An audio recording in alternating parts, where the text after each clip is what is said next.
ಆತ್ಮೀಯ ವಿದ್ಯಾರ್ಥಿಗಳೇ, ದ್ವಿತೀಯ ಪಿಯುಸಿ ಸೂಕ್ಷ್ಮ ಅರ್ಥಶಾಸ್ತ್ರ ಭಾಗದಲ್ಲಿ ಬರುವ 2ನೇ ಅಧ್ಯಾಯ ಅನುಭೋಗಿಯ ವರ್ತನೆ ಸಿದ್ಧಾಂತದಲ್ಲಿ ಮುಂದುವರಿದ ಭಾಗ ಬೇಡಿಕೆ ರೇಖೆಯ ಚಲನೆಗಳು ಮತ್ತು ಪಲ್ಲಟಗಳು ಅಂತ ಹೇಳಿ ಒಂದು ಪ್ರಶ್ನೆ ಬರುತ್ತೆ. ಬೇಡಿಕೆ ರೇಖೆಯ ಚಲನೆ ಮತ್ತು ಪಲ್ಲಟಗಳನ್ನ ಕುರಿತು ಬರೆಯಿರಿ ಅಂತ ಹೇಳಿ 4 ಅಂಕದ ಪ್ರಶ್ನೆ ಬರ್ತದೆ. ಇಲ್ಲಿ ಪ್ರಮುಖವಾಗಿ ಬೇಡಿಕೆ ರೇಖೆಯೊಂದಿಗಿನ ಚಲನೆ ಮತ್ತು ಪಲ್ಲಟಗಳು, ಅದರೊಳಗೆ ಮೊದಲನೇದಾಗಿ ಬೇಡಿಕೆ ರೇಖೆಯೊಂದಿಗಿನ ಚಲನೆಗಳು ಅಂತ ಕೊಟ್ಟಿದ್ದಾರೆ. ಅಂದ್ರೆ ವಸ್ತುವಿನ ಬೆಲೆಯಲ್ಲಾಗುವ ಬದಲಾವಣೆಯಿಂದ ಬೇಡಿಕೆಯ ಪ್ರಮಾಣದಲ್ಲಿ ಹೆಚ್ಚು ಕಡಿಮೆ ಆಗ್ತಕ್ಕಂತಹ ಪರಿಸ್ಥಿತಿಯನ್ನು ನಾವೇನಂತ ಕರಿತೀವಿ ಅಂತಂದ್ರೆ ಬೇಡಿಕೆ ರೇಖೆಯೊಂದಿಗಿನ ಚಲನೆ. ಅಂದ್ರೆ ಮಾರುಕಟ್ಟೆಯಲ್ಲಿ ವಸ್ತುವಿನ ಬೆಲೆ ಕಡಿಮೆ ಇದ್ದಾಗ ಹೆಚ್ಚು ಖರೀದಿ ಮಾಡತಕ್ಕಂಥದ್ದು, ವಸ್ತುವಿನ ಬೆಲೆ ಹೆಚ್ಚಾದಾಗ ಕಡಿಮೆ ಖರೀದಿ ಮಾಡ್ತಾರೆ ಅನ್ನುವಂಥ ಅಂಶವನ್ನ ಹಿಂದಿನ ತರಗತಿ ಒಳಗ ಬೇಡಿಕೆ ನಿಯಮವನ್ನು ಹೇಳುವಾಗ ಹೇಳಿ. ಆ ಮೂಲಕ ಬೇಡಿಕೆ ರೇಖೆ ಎಡಗಡೆ ಚಲನೆ ಮತ್ತು ಬಲಗಡೆ ಚಲನೆ ಆಗ್ತಕ್ಕಂಥದ್ದನ್ನ ನಾವು ಕಾಣ್ತೀವಿ. ಆ ಮೂಲಕ ಎಡಗಡೆ ಚಲನೆ ಅಂತಂದ್ರೆ ಈ ಕಡೆ ಭಾಗ, ಬಲಗಡೆ ಚಲನೆ ಅಂತಂದ್ರೆ ಈ ಕಡೆ ಭಾಗ. ಇಲ್ಲಿ ಮೊದಲಿಗೆ ಬೇಡಿಕೆ ರೇಖೆಯ ಬಲಗಡೆ ಚಲನೆ ಅದಕ್ಕೆ ಹಿಗ್ಗುವಿಕೆ, ಬೇಡಿಕೆಯ ಹಿಗ್ಗುವಿಕೆ ಅಂತ ಕರೀತೀವಿ. ಬೇಡಿಕೆ ರೇಖೆಯ ಬಲಗಡೆ ಚಲನೆ ಅಂತಂದ್ರೆ ವಸ್ತುವಿನ ಬೆಲೆ ಕಡಿಮೆ ಆದಾಗ ಬೇಡಿಕೆಯ ಪ್ರಮಾಣವು ಹೆಚ್ಚಾದರೆ, ಅಂದ್ರೆ ವಸ್ತುವಿನ ಬೆಲೆ ಕಡಿಮೆ ಆದಂತೆ, ಅಂದ್ರೆ ಇತರೆ ಅಂಶಗಳು ಸ್ಥಿರವಾಗಿದ್ದು ವಸ್ತುವಿನ ಬೆಲೆ ಕಡಿಮೆ ಆದಾಗ ಬೇಡಿಕೆಯ ಪ್ರಮಾಣದಲ್ಲಿ ಹೆಚ್ಚಾದರೆ, ಇತರೆ ಅಂಶಗಳು ಅಂತಂದ್ರೆ ಅನುಭೋಗಿ ಆದಾಯ ಆಗಿರ್ಬೋದು, ಅಭಿರುಚಿ ಆಗಿರ್ಬೋದು, ಆಯ್ಕೆ ಆಗಿರ್ಬೋದು, ವಸ್ತುವಿನ ಗುಣಮಟ್ಟ ಆಗಿರ್ಬೋದು, ಯಾವುದೇ ಬದಲಾವಣೆಗಳಿಲ್ಲ.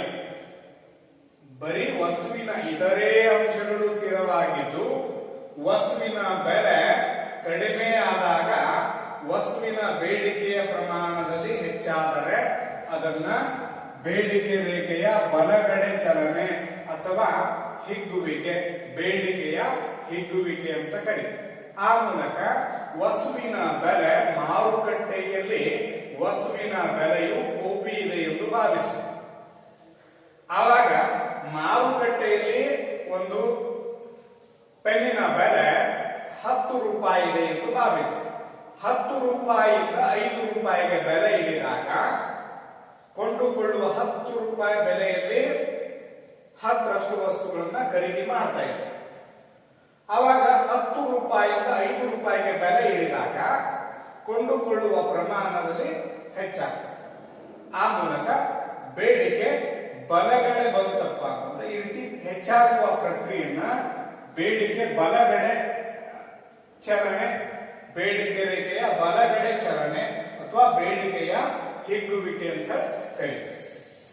ಇನ್ನು ಎರಡನೇದಾಗಿ ಬೇಡಿಕೆ ರೇಖೆಯ ಎಡಗಡೆ ಚಲನೆ ಅಥವಾ ಬೇಡಿಕೆ ರೇಖೆಯ ಕುಗ್ಗುವಿಕೆ ಅಂತ ಹೇಳಿ ನಾವು ಕರೀತೀವಿ.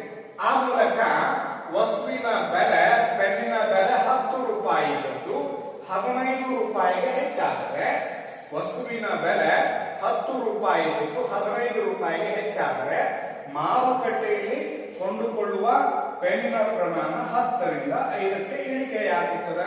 ಆ ಮೂಲಕ ಕೊಂಡುಕೊಳ್ಳುವ ಸಾಮರ್ಥ್ಯದಲ್ಲಿ ಕಡಿಮೆ ಆಗ್ತದೆ ಅನ್ನೋದನ್ನು ನಾವು ಕಾಣ್ತೀವಿ. ಆ ಮೂಲಕ ಬೇಡಿಕೆ ಬೆಲೆ ಹೆಚ್ಚಾಗುವುದರೊಂದಿಗೆ ಬೇಡಿಕೆ ಕ್ಯೂದಿಂದ Q2ಗೆ ಕಡಿಮೆ ಆಗುವುದರ ಮೂಲಕ ಅದು ಎಡಗಡೆ ಚಲನೆ ಆಗುತ್ತೆ. ಹೀಗಾಗಿ ಇದಕ್ಕೆ ಬೇಡಿಕೆಯ ಕುಗ್ಗುವಿಕೆ ಅಂತ ಕರೀತೀವಿ.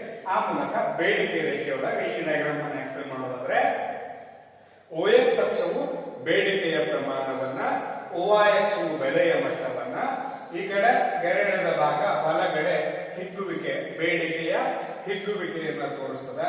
ಈ ಕಡೆ ಗೆರೆಳೆದ ಭಾಗ ಎಡಗಡೆ ಚಲನೆ ಆಗ್ತಕ್ಕಂಥದ್ದು ಅಥವಾ ಬೇಡಿಕೆಯ ಕುಗ್ಗುವಿಕೆ ಅಂತ ಹೇಳಿ ಕರಿತೀವಿ. ಆ ಮೂಲಕ ಇಲ್ಲಿ ಬೇಡಿಕೆ ಡಿಡಿ ರೇಖೆ ಬೇಡಿಕೆ ರೇಖೆಯಾಗಿದ್ದು ಬೆಲೆಯಲ್ಲಿ ಹೆಚ್ಚು ಕಡಿಮೆ ಆದಂತೆ ಬೇಡಿಕೆಯಲ್ಲಿ ಹೆಚ್ಚು ಕಡಿಮೆ ಆಗ್ತಕ್ಕಂಥದ್ದನ್ನ ಬೇಡಿಕೆ ರೇಖೆಯೊಂದಿಗಿನ ಚಲನೆ ಅಂತ ಹೇಳಿ ನಾವು ಕರಿತೀವಿ. ಇನ್ನ ಎರಡನೇದಾಗಿ ಬೇಡಿಕೆ ರೇಖೆಯ ಪಲ್ಲಟ. ಬೇಡಿಕೆ ರೇಖೆಯ ಪಲ್ಲಟ ಅಂತಂದ್ರೆ ಇಲ್ಲಿ ಬೆಲೆಯನ್ನ ಹೊರತುಪಡಿಸಿ ಇತರೆ ಅಂಶಗಳಲ್ಲಾಗುವ ಬದಲಾವಣೆಯಿಂದ ಬೇಡಿಕೆಯ ಪ್ರಮಾಣದಲ್ಲಾಗುವ ಬದಲಾವಣೆಯನ್ನ ಹೆಚ್ಚು ಕಡಿಮೆ ಆಗ್ತಕ್ಕಂಥ ಪ್ರಕ್ರಿಯೆಯನ್ನ ಬೇಡಿಕೆ ರೇಖೆಯೊಂದಿಗಿನ ಬೇಡಿಕೆ ರೇಖೆಯ ಪಲ್ಲಟ ಅಂತ ಕರೀತಾರೆ. ಆ ಮೂಲಕ ಇದು ಎರಡು ರೀತಿ ಪಲ್ಲಟಗಳು, ಒಂದು ಬಲಗಡೆ ಪಲ್ಲಟ ಆಗ್ತಕ್ಕಂಥದ್ದು, ಮತ್ತೊಂದು ಎಡಗಡೆ ಪಲ್ಲಟ ಆಗ್ತಕ್ಕಂಥ ಪ್ರಕ್ರಿಯೆ.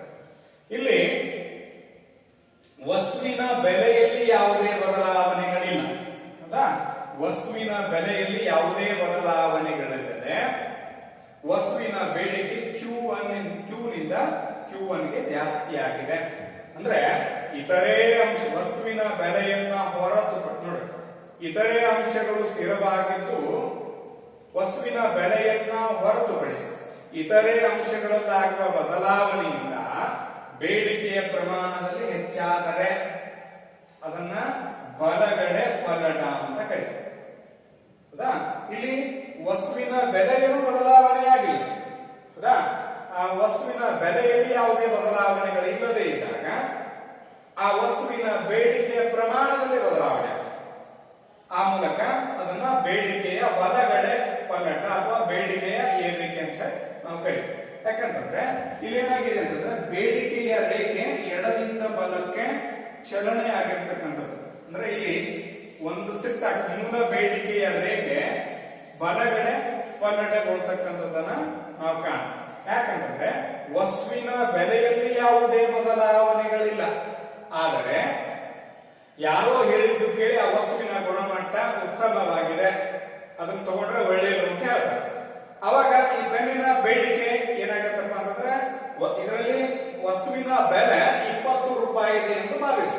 ಈ 20 ರೂಪಾಯಿ ಪೆನ್ನಿನ ಬೆಲೆ 20 ಇದ್ದಾಗ ಮಾರುಕಟ್ಟೆಯಲ್ಲಿ ಇದಕ್ಕೆ ಬೆಲೆಯಲ್ಲಿ ಯಾವುದೇ ಬದಲಾವಣೆಗಳಿಲ್ಲ, ಆದರೆ ಇತರ ಅಂಶಗಳಲ್ಲಾಗುವ ಬದಲಾವಣೆ, ಅನುಭೋಗಿ, ಆಯ್ಕೆ, ಅಭಿರುಚಿ, ಜಾಹೀರಾತು ಇತ್ಯಾದಿಗಳಲ್ಲಾಗ್ತಕ್ಕಂಥ ಬದಲಾವಣೆ ಈ ವಸ್ತುವಿನ ಬೇಡಿಕೆಯ ಹೆಚ್ಚಳಕ್ಕೆ ಕಾರಣ ಆದರೆ ಅದನ್ನ ನಾವೇನಂತ ಕರಿತೀವಿ?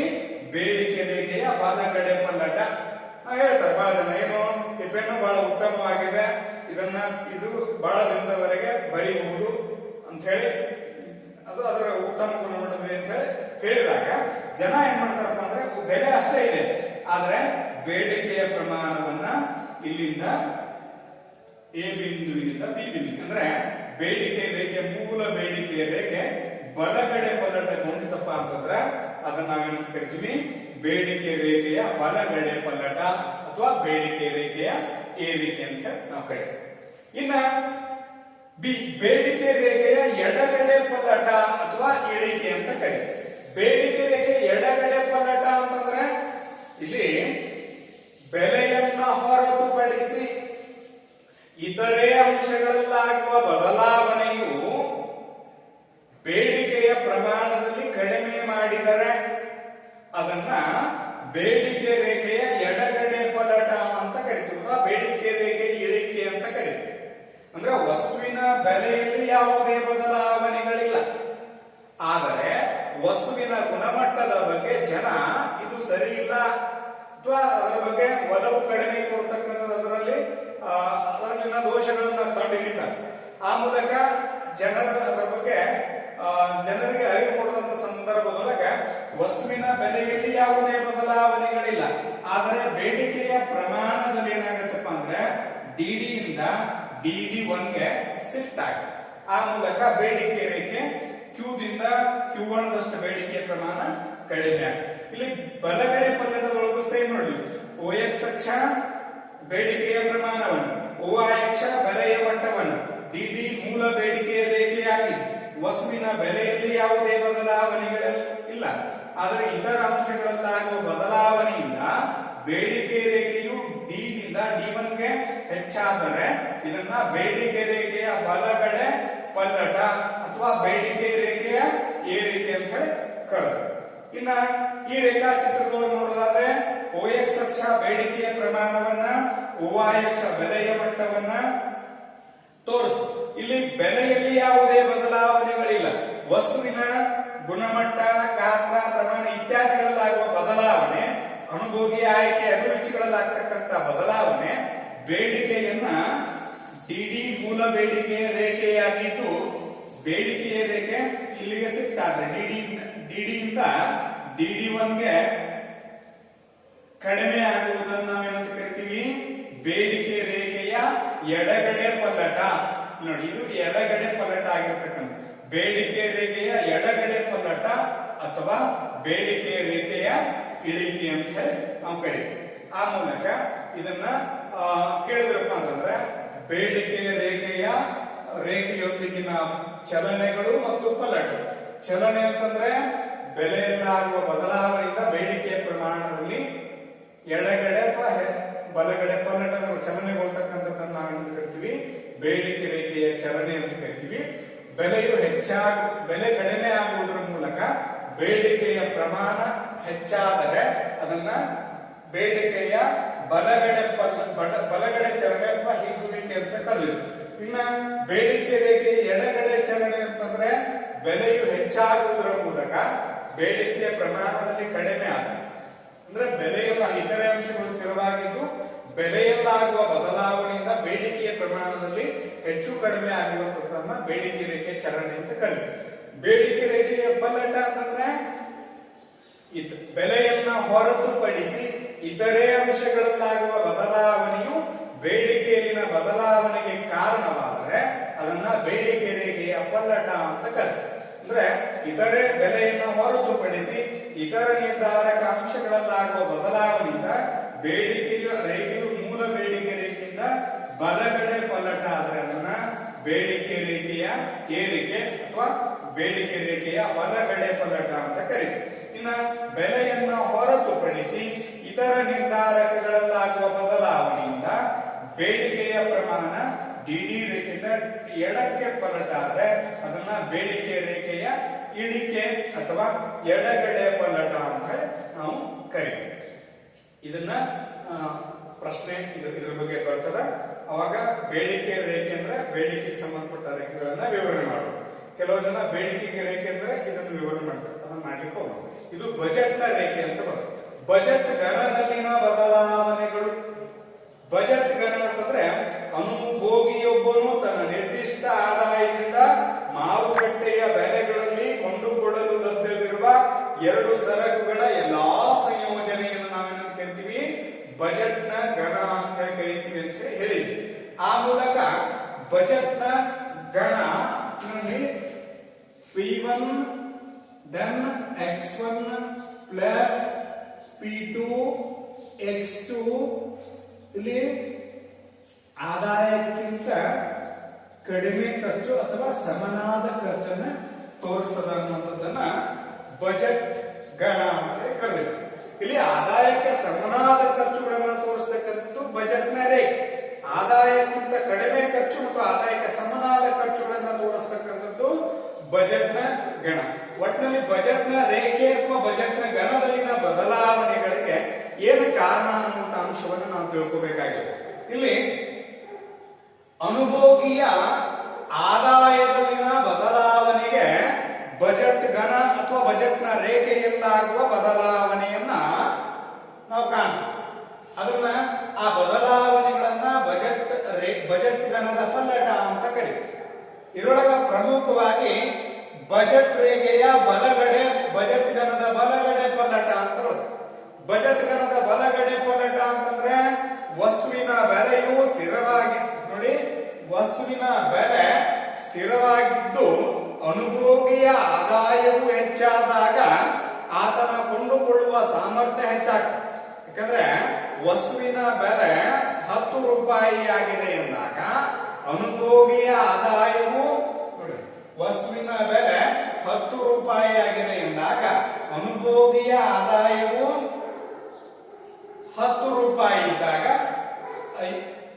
20 ರೂಪಾಯಿ ಇದ್ದಾಗ ಎರಡು ಸರಕುಗಳನ್ನ ಖರೀದಿ ಮಾಡಬಹುದು. ಆದ್ರೆ ಅನುಭೋಗಿಯ ಆದಾಯವು 20 ರೂಪಾಯಿಯಿಂದ 40 ರೂಪಾಯಿಗೆ ಹೆಚ್ಚಾದರೆ ಅನುಭೋಗಿ 10 ರೂಪಾಯಿ ವಸ್ತುಗಳನ್ನ 20 ರೂಪಾಯಿ ಆದಾಯದಲ್ಲಿ ಎರಡು ಕೊಡ್ತೀವಿ.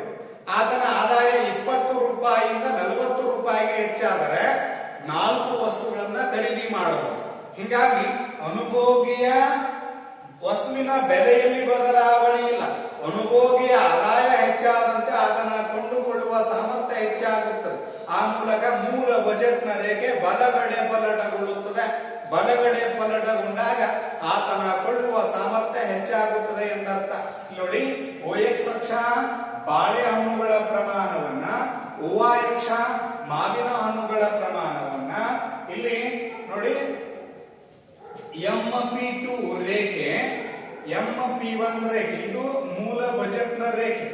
ಮೂಲ ಬಜೆಟ್ನ ರೇಖೆ ಬಲಗಡೆ ಪಲ್ಲಟಗೊಂಡರೆ ಇದನ್ನ ಅನುಭೋಗಿಯ ಆದಾಯದ ಹೆಚ್ಚಳದ ಮೂಲಕ ಆತನ ಕೊಂಡುಕೊಳ್ಳುವ ಸಾಮರ್ಥ್ಯ ಏನಾಗ್ತದೆ, ಜಾಸ್ತಿ ಆಗ್ತದೆ. ಹೀಗಾಗಿ ನೋಡ್ರಿ, ಎಂ ಗಿಂತ M1 ಹೆಚ್ಚುಕೊಳ್ಳುವ ಸಾಮರ್ಥ್ಯವನ್ನ, ಇಲ್ಲಿ ಎಂ ಗಿಂತ M1, ಎಂ ಅಂದ್ರೆ ಆದಾಯದ ಪ್ರಮಾಣ, ಎಂ ಗಿಂತ M1 ಜಾಸ್ತಿ ಆದರೆ ಅನುಭೋಗಿಯ ಆದಾಯದ ಪ್ರಮಾಣದಲ್ಲಿ ಹೆಚ್ಚಾದಂತೆ ಆತನ ಕೊಳ್ಳುವ ಸಾಮರ್ಥ್ಯ ಹೆಚ್ಚಾಗುವಿಕೆಯನ್ನು ತೋರಿಸ್ತಕ್ಕಂಥದ್ದು ಇದೆಯಲ್ಲ, ಇದು ಬಜೆಟ್ನ ರೇಖೆ. ಮೂಲ ಬಜೆಟ್ನ ರೇಖೆ ಅಥವಾ ಗಣ ಬಲಗಡೆ ಪಲ್ಲಟಗೊಂಡರೆ ಅದನ್ನ ಬಲಗಡೆ ಅನುಭೋಗಿಯ ಆದಾಯದ ಬದಲಾವಣೆಯಿಂದ ಬಜೆಟ್ ರೇಖೆಯ ಬಲಗಡೆ ಪಲ್ಲಟ ಅಂತ ಕರೀತೀವಿ. ಇಲ್ಲಿ ಅದರ ವಿರುದ್ಧವಾಗಿ ಬಜೆಟ್ ಗಣದಲ್ಲಿ ಏನು ಬದಲಾವಣೆ ಆಗಿದೆ, ಅನುಭೋಗಿಯ ನೋಡಿ ಬೆಲೆಯಲ್ಲಿ ಬದಲಾವಣೆ ಇಲ್ಲ. ವಸ್ತುವಿನ ಬೆಲೆಯು ಸ್ಥಿರವಾಗಿದೆ ಎಂದು ಭಾವಿಸೋಣ. ವಸ್ತುವಿನ ಬೆಲೆ ಸ್ಥಿರವಾಗಿದ್ದು ಅನುಭೋಗಿಯ ಆದಾಯದಲ್ಲಿ ಕಡಿಮೆ ಆದಂತ ಸಂದರ್ಭದೊಳಗ ಆತನ ಕೊಳ್ಳುವ ಸಾಮರ್ಥ್ಯ ಏನಾಗಿಬಿಡ್ತದ, ಕಡಿಮೆ ಆಗ್ತದೆ ಅಂತ ಅರ್ಥ. ಉದಾಹರಣೆಗೆ ಅನುಭೋಗಿಯ ಬಳಿ 40 ರೂಪಾಯಿ ಆದಾಯ ಇದೆ ಎಂದು ಭಾವಿಸು. 40 ರೂಪಾಯಿ ಆದಾಯ ಇದ್ದಾಗ 10 ರೂಪಾಯಿ ಬೆಲೆಯಲ್ಲಿ 4 ವಸ್ತುಗಳನ್ನ ಖರೀದಿ ಮಾಡಬಹುದು. ಹೌದಾ? 4 ವಸ್ತುಗಳನ್ನ ಖರೀದಿ ಮಾಡಬಹುದು ಅಂದಾಗ ಆ ಅನುಭೋಗಿಯ ಆದಾಯ 40 ರೂಪಾಯಿಯಿಂದ 20 ರೂಪಾಯಿಗೆ ಇಳಿದಾಗ ಬಜೆಟ್ನ ರೇಖೆ ಎಡಗಡೆ ಪಲ್ಲಟಗೊಂಡರೆ, ಮೂಲ ಬಜೆಟ್ನ ರೇಖೆ ಎಡಗಡೆ ಪಲ್ಲಟಗೊಂಡರೆ ಅನುಭೋಗಿಯ ಕೊಳ್ಳುವ ಸಾಮರ್ಥ್ಯ ಕಡಿಮೆಯಾಗಿದೆ ಎಂದರ್ಥ. ಅನುಭೋಗಿಯ ಆದಾಯದಲ್ಲಿ ಕಡಿಮೆ ಆದಾಗ ವಸ್ತುವಿನ ಬೆಲೆಯಲ್ಲಿ ಯಾವುದೇ ಬದಲಾವಣೆ ಇಲ್ಲದಿದ್ದಾಗ ಆತನ ಕೊಳ್ಳುವ ಸಾಮರ್ಥ್ಯ ಏನಾಗ್ಬಿಡ್ತದೆ, ಕಡಿಮೆ ಆಗ್ಬಿಡುತ್ತೆ. ಯಾಕಂದ್ರೆ 40 ರೂಪಾಯಿ ಆದಾಯದ ರೇಖೆಯನ್ನ M/P2 MP1 ತೋರಿಸಿತ್ತು. ಆದ್ರೆ ಮೂಲ ಬಜೆಟ್ನ ರೇಖೆ ಎಡಗಡೆ ಪಲ್ಲಟಗೊಂಡಾಗ 40 ರೂಪಾಯಿ ಆದಾಯ ಇದ್ದು 20 ರೂಪಾಯಿ ಆದಾಗ ಅನುಭೋಗಿಯ ಕೊಳ್ಳುವ ಸಾಮರ್ಥ್ಯ ಏನಾಗ್ಬಿಡ್ತದ, ಕಡಿಮೆ ಆಗ್ತದೆ. ಆ ಮೂಲಕ ಮೂಲ ಬಜೆಟ್ನ ರೇಖೆಯಲ್ಲಿ ಬರ್ತದ, ಎಡಗಡೆ ಬರ್ತದೆ. 40 ರೂಪಾಯಿ ಇದ್ದಾಗ 10 ರೂಪಾಯಿ ಬೆಲೆ 4 ವಸ್ತುಗಳನ್ನ ಖರೀದಿ ಮಾಡಿದ್ವಿ. ಆದ್ರೆ ಅನುಭೋಗಿಯ ಆದಾಯ 40 ರೂಪಾಯಿಯಿಂದ 20 ರೂಪಾಯಿಗೆ ಕಡಿಮೆ ಆದಾಗ ವಸ್ತುವಿನ ಬೆಲೆ 10 ಇದ್ದಾಗ ಅನುಭೋಗಿ ಕೊಂಡುಕೊಳ್ಳುವ ಸಾಮರ್ಥ್ಯ ಕಡಿಮೆ ಆಗ್ತದೆ. ಅಂದ್ರೆ 2 ಸರಕುಗಳನ್ನ ಮಾತ್ರ ಖರೀದಿ ಮಾಡಬಹುದು 10 ರೂಪಾಯಿ ಬೆಲೆಯ ಅಂತ ಅರ್ಥ ಕೊಡುದು. ಆ ಮೂಲಕ OX ಅಕ್ಷ ಬಾಳೆ ಹಣ್ಣುಗಳ ಪ್ರಮಾಣವನ್ನ, OY ಅಕ್ಷ ಮಾವಿನ ಹಣ್ಣುಗಳ ಪ್ರಮಾಣವನ್ನ M/P2 M/P1 ಇದು ಮೂಲ ಬಜೆಟ್ನ ರೇಖೆ. ಮೂಲ ಬಜೆಟ್ನ ರೇಖೆ ಎಡಗಡೆ ಪಲ್ಲಟಗೊಳ್ಳೋದ್ರಿಂದ M'/P2 M'/P1 ಇದು ಹೊಸ ಬಜೆಟ್ನ ರೇಖೆಯಾಗಿದೆ. ಆ ಮೂಲಕ ಅನುಭೋಗಿ ಕೊಂಡುಕೊಳ್ಳುವ ಸಾಮರ್ಥ್ಯ ಕಡಿಮೆ ಆಗಿದೆ ಅನ್ನೋದನ್ನ ತೋರಿಸ್ತಕ್ಕಂಥ ನಾವು ಕಾಣ್ತೀವಿ. ಇನ್ನ ಬೆಲೆ ಬದಲಾವಣೆಯ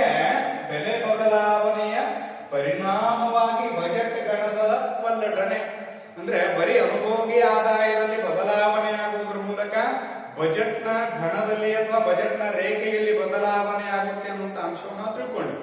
ಆದ್ರೆ ಅನುಭೋಗಿ ಆದಾಯವನ್ನ ಹೊರತುಪಡಿಸಿ ಅಂದ್ರೆ ವಸ್ತುವಿನ ಬೆಲೆಯಲ್ಲೂ ಸಹಿತ ಹೆಚ್ಚು ಕಡಿಮೆ ಆದಾಗ ಆತನ ಕೊಂಡುಕೊಳ್ಳುವ ಸಾಮರ್ಥ್ಯದಲ್ಲಿ ಏನಾಗುತ್ತೆ, ಹೆಚ್ಚು ಕಡಿಮೆ ಆಗುತ್ತೆ ಅನ್ನುವಂತ ಅಂಶವನ್ನ ತಿಳಿಸ್ತಕ್ಕಂಥದ್ದು ಬೆಲೆ ಬದಲಾವಣೆಯಿಂದ ಬಜೆಟ್ನ ರೇಖೆಯ ಬಜೆಟ್ ಗಣದಲ್ಲಾಗ್ತಕ್ಕಂತಹ ಬಜೆಟ್ ರೇಖೆ ಅಥವಾ ಬಜೆಟ್ ಗಣದಲ್ಲಾಗ್ತಕ್ಕಂತಹ ಬದಲಾವಣೆಯನ್ನು ನಾವು ಕಾಣ್ತೀವಿ.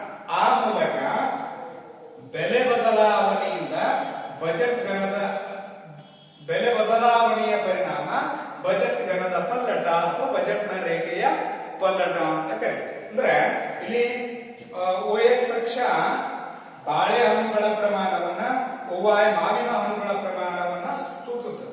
ಇಲ್ಲಿ ಇದು ಮೂಲ ಬಜೆಟ್ನ ರೇಖೆ M/P2 M/P1.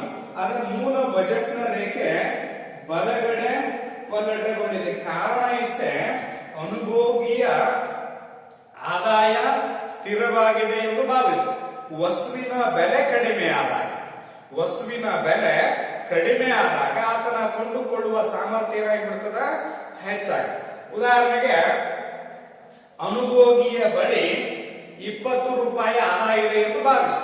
20 ರೂಪಾಯಿ ಆದಾಯ ಇದ್ದಾಗ 5 ರೂಪಾಯಿ ಬೆಲೆಯ ವಸ್ತುಗಳನ್ನು 4 ಖರೀದಿ ಮಾಡ್ತಾನೆ. 20 ರೂಪಾಯಿ ಆದಾಯ ಇದ್ದಾಗ 5 ರೂಪಾಯಿ ಬೆಲೆಯ ವಸ್ತುಗಳನ್ನ 4 ಖರೀದಿ ಮಾಡ್ತಾನೆ.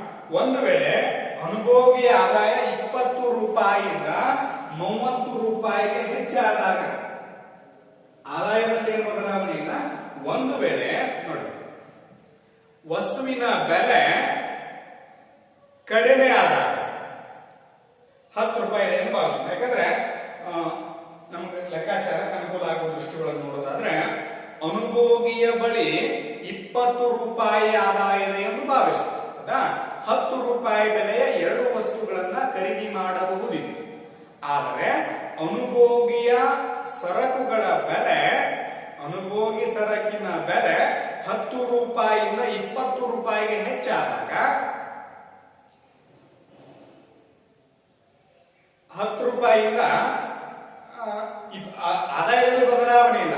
ಅನುಭೋಗಿ ವಸ್ತುವಿನ ಬೆಲೆ 10 ರೂಪಾಯಿಯಿಂದ 5 ರೂಪಾಯಿಗೆ ಇಳಿದಾಗ ನೋಡಿ, ಅನುಭೋಗಿಯ ಬಳಿ 20 ರೂಪಾಯಿ ಆದಾಯವಿದೆ ಎಂದು ಭಾವಿಸು. ವಸ್ತುವಿನ ಬೆಲೆ 10 ರೂಪಾಯಿಗೆ ಇದ್ದಾಗ ಎಷ್ಟು ಖರೀದಿ ಮಾಡ್ತಿದ್ವಿ, 2 ಸರಕುಗಳನ್ನ ಖರೀದಿ ಮಾಡ್ತೀವಿ. ಒಂದು ವೇಳೆ ಅನುಭೋಗಿ ಆದಾಯದಲ್ಲಿ ಬದಲಾವಣೆ ಇಲ್ಲ, ಆದ್ರೆ ವಸ್ತುವಿನ ಬೆಲೆ ಏನಾಗಿದೆ ಅಂತಂದ್ರೆ ಕಡಿಮೆ ಆಗಿದೆ. ಎಷ್ಟಕ್ಕಂದ್ರೆ 5 ರೂಪಾಯಿಗೆ ಬೆಲೆ ಕಡಿಮೆ ಆದಾಗ ನಾವು ಎಷ್ಟು ಸರಕುಗಳನ್ನ ಕೊಳ್ಳಬಹುದು ಅಂತಂದ್ರೆ, ಇಲ್ಲಿ 2ರ ಬದಲಾಗಿ 4 ಸರಕುಗಳನ್ನ ಖರೀದಿ ಮಾಡಬಹುದು ಅಂತ ಅರ್ಥವನ್ನ ಸೂಚಿಸುತ್ತೆ. ಆ ಮೂಲಕ ಮೂಲ ಬಜೆಟ್ನ ರೇಖೆ ಇದು ಇದ್ದಾಗ ವಸ್ತುವಿನ ಬೆಲೆ, ಇದು ಬಾಳೆಹಣ್ಣಿನ ಬೆಲೆ ಕಡಿಮೆ ಇತ್ತಪ್ಪ ಅಂತಂದ್ರೆ ಬಾಳೆಹಣ್ಣು ಜಾಸ್ತಿ ಬರ್ತಾವ. ಬಾಳೆಹಣ್ಣಿನ ಬೆಲೆ ಕಡಿಮೆ ಆದಾಗ ನಮ್ಮ ಆದಾಯ ಅಷ್ಟೇ ಇದ್ರು ಸಹಿತ ಬಾಳೆಹಣ್ಣುಗಳನ್ನ ಹೆಚ್ಚಿಗೆ ಖರೀದಿ ಮಾಡಬಹುದು. ಕಾರಣ ಇಷ್ಟೇ, 20 ರೂಪಾಯಿ ಆದಾಯ ಇತ್ತು, 10 ರೂಪಾಯಿ ಬೆಲೆಯಲ್ಲಿ 2 ಬಾಳೆಹಣ್ಣುಗಳನ್ನ ಖರೀದಿ ಮಾಡ್ತಿದ್ವಿ. ಆದ್ರೆ ಬೆಲೆ 10 ರೂಪಾಯಿಯಿಂದ 5 ರೂಪಾಯಿಗೆ ಕಡಿಮೆ ಆದಾಗ ನಮ್ಮ ಕೊಳ್ಳುವ ಸಾಮರ್ಥ್ಯ ಹೆಚ್ಚಾಗ್ತದೆ. 2 ಸರಕಿಗೆ ಬದಲಾಗಿ 4 ಸರಕುಗಳನ್ನ ಖರೀದಿ ಮಾಡ್ತೀವಿ. ಆ ಮೂಲಕ ಮೂಲ ಬಜೆಟ್ನ ರೇಖೆ M⁴P1 ಇಂದ M⁴P'P1 ಗೆ ಜಾಸ್ತಿ ಆಗ್ತಕ್ಕಂಥದ್ದನ್ನ ಬಜೆಟ್ನ ರೇಖೆಯ ಬಲಗಡೆ ಪಲ್ಲಟ ಅಂತ ಕರೀತೀವಿ. ಅದರ ವಿರುದ್ಧವಾಗಿ ನೋಡೋದಾದ್ರೆ ಬಜೆಟ್ ಗಣದಲ್ಲಿನ ಎಡಗಡೆಯ ಪಲ್ಲಟ ಅಂದ್ರೆ ಅನುಭೋಗಿಯ ಆದಾಯವು 20 ರೂಪಾಯಿ ಇದೆ ಎಂದು ಭಾವಿಸು. ಅನುಭೋಗಿ ಆದಾಯ 20 ರೂಪಾಯಿ ಇದ್ದಾಗ ವಸ್ತುವಿನ ಬೆಲೆ 10 ರೂಪಾಯಿ ಇದ್ದಾಗ ಇಲ್ಲಿ 2 ಸರಕುಗಳನ್ನ ಖರೀದಿ ಮಾಡ್ತೀವಿ. ಆ ಮೂಲಕ ವಸ್ತುವಿನ ಬೆಲೆ 10 ರೂಪಾಯಿಗೆ ಬದಲಾಗಿ 20 ರೂಪಾಯಿ ಆದರೆ ವಸ್ತುವಿನ ಬೆಲೆ 10 ರೂಪಾಯಿಯಿಂದ 20 ರೂಪಾಯಿ ಜಾಸ್ತಿ ಆದ್ರೆ ಇಲ್ಲಿ ಒಂದೇ ಸರಕನ್ನ ಖರೀದಿ ಮಾಡಬಹುದು. ಕಾರಣ ಇಷ್ಟೇ, ಅನುಭೋಗಿ ಆದಾಯದಲ್ಲಿ ಬದಲಾವಣೆ ಇಲ್ಲ, ಆದ್ರೆ ವಸ್ತುವಿನ ಬೆಲೆಯು ಹೆಚ್ಚಾಗೋದ್ರಿಂದ ಆತನ ಕೊಳ್ಳುವ ಸಾಮರ್ಥ್ಯ ಏನಾಗ್ಬಿಡ್ತದ, ಕಡಿಮೆ ಆಗ್ಬಿಡ್ತದ. ಆ ಮೂಲಕ ಮೂಲ ಬಜೆಟ್ನ ರೇಖೆ M⁴P2 M⁴P1 ಇದ್ದದ್ದು ಮೂಲ ಬಜೆಟ್ನ ರೇಖೆ ಏನಾಗ್ಬಿಡ್ತದಪ್ಪ ಅಂತಂದ್ರೆ ಎಡಗಡೆ ಪಲ್ಲಟ ಆಗ್ತಕ್ಕಂಥದ್ದು ನಾವು ಕಾಣ್ತೀವಿ. ಈ ರೀತಿ ಎಡಗಡೆ ಪಲ್ಲಟವಾಗುವುದನ್ನ ಬಜೆಟ್ನ ರೇಖೆಯ ಬೆಲೆಯ ಪರಿಣಾಮದಿಂದ ಬಜೆಟ್ ರೇಖೆ ಎಡಗಡೆ ಪಲ್ಲಟ. ಇಲ್ಲಿ OX ಅಕ್ಷ ಬಾಳೆಹಣ್ಣಿನ ಬೆಲೆಯಲ್ಲಿ ಮಾತ್ರ ಬದಲಾವಣೆಯಾಗಿದೆ ಅಂತ ಅರ್ಥ ಆಗುತ್ತೆ. ಈ ಕಡೆ ಭಾಗಗಳನ್ನು ನಾವು ತೋರಿಸಿದ್ವಿ ಅಂತಂದ್ರೆ ಅದನ್ನ ಮಾವಿನ ಹಣ್ಣುಗಳ ಬೆಲೆ ಬದಲಾವಣೆ ಆಗಿತ್ತು ಅಂತ ತೋರಿಸ್ತೀವಿ. ಇಲ್ಲಿ ಬರೀ 2 ಸರಕುಗಳು ಬರೀ ಬಾಳೆಹಣ್ಣಿನ ಬೆಲೆಯಲ್ಲಿ ಹೆಚ್ಚು ಕಡಿಮೆ ಆಗಿದೆ. ಬಾಳೆಹಣ್ಣಿನ ಬೆಲೆ ಆದಾಯ ಸ್ಥಿರವಾಗಿದ್ದು ಬಾಳೆಹಣ್ಣಿನ ಬೆಲೆ ಕಡಿಮೆ ಆದಾಗ ಬಾಳೆಹಣ್ಣುಗಳನ್ನ ಹೆಚ್ಚು ಕೊಳ್ಳಬಹುದು. ಆ ಮೂಲಕ ಮೂಲ ಬಜೆಟ್ನ ರೇಖೆ ಬಲಗಡೆ ಪಲ್ಲಟಗೊಳ್ಳುತ್ತೆ ಅನ್ನುವಂಥದ್ದು ಒಂದು ಡಯಾಗ್ರಾಮ್ ಬರುತ್ತೆ. ಮತ್ತೊಂದು ಎಡಗಡೆ ಪಲ್ಲಟ ಆಗ್ತಕ್ಕಂಥದ್ದು ಆದಾಯದ ಪ್ರಮಾಣ ಸ್ಥಿರವಾಗಿದೆ. ಬಾಳೆಹಣ್ಣಿನ ಬೆಲೆ ಹೆಚ್ಚಾದಾಗ 20 ರೂಪಾಯಿ ಬೆಲೆ ಆದಾಗ ಮೊದಲು 10 ರೂಪಾಯಿ ಬೆಲೆಯಲ್ಲಿ 2 ಕೊಡ್ತಿದ್ವಿ. ಆ ಮೂಲಕ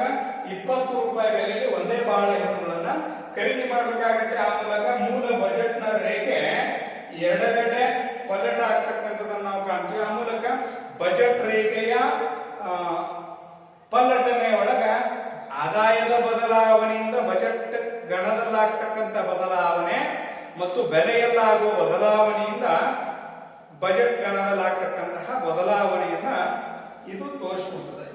ಮೊದಲನೇದಾಗಿ ಈಗಾಗಲೇ ಬಜೆಟ್ನ ರೇಖೆ ಅಂದ್ರೇನು, ಬಜೆಟ್ನ ಗಣ ಅಂದ್ರೇನು, ಬಜೆಟ್ ರೇಖೆ ಇಳಿಜಾರು ಅಂದ್ರೇನು ಇತ್ಯಾದಿ ಅಂಶಗಳ ಬಗ್ಗೆ ಮೊದಲಿನ ತರಗತಿ ಒಳಗೆ ಚರ್ಚೆ ಮಾಡಿದ್ವಿ. ಇಲ್ಲಿ ಪ್ರಶ್ನೆ ಬರ್ತಕ್ಕಂಥದ್ದು ಬಜೆಟ್ನ ಗಣದ ಬಗ್ಗೆ ತಿಳುವಳಿಕೆ ಇರಲಿ.